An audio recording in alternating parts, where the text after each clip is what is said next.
It's the last day of Black History Month, and Seth Kaplan has the story of a man who made a life in Lebanon County. He lived to be 112, and now scouts are making sure he won't be forgotten.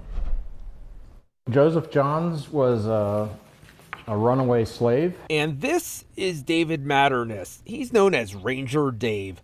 Joseph had a nickname too. Joseph Johns was known as Old Black Joe way back in the day. He was a slave in Virginia, escaped with another slave. And they went north during the evening times so they could not be seen. Swam across the Susquehanna. Right about here, Dauphinboro. Eventually wound up here at the camp. Bayshore Scout Reservation in Lebanon County. A farmer who owned the land took Joe in at great risk. Being that he was a runaway slave, there were people from the south, bounty hunters. It's a long hike or a bumpy ride up to where Joe lived. Well, this is a replica of the hut where Joseph Johns lived, and he made charcoal for a living.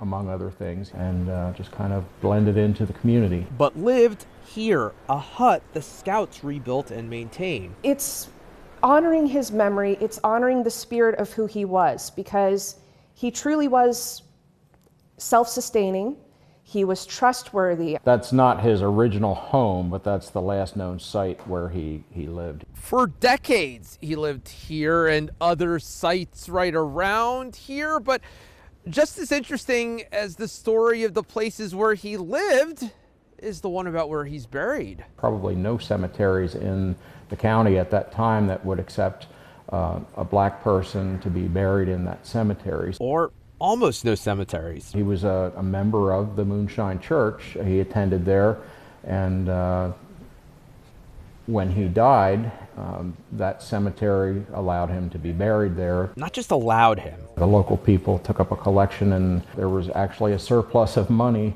donated back to the church that covered his burial expenses and the tombstone and everything like that. Nicer even than the tombstones other families could afford.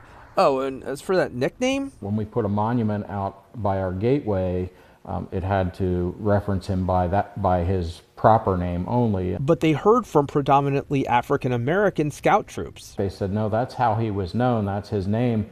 We're fine with that. So Old Black Joe lives on here in spirit and in name. In Lebanon County, Seth Kaplan, ABC 27 News.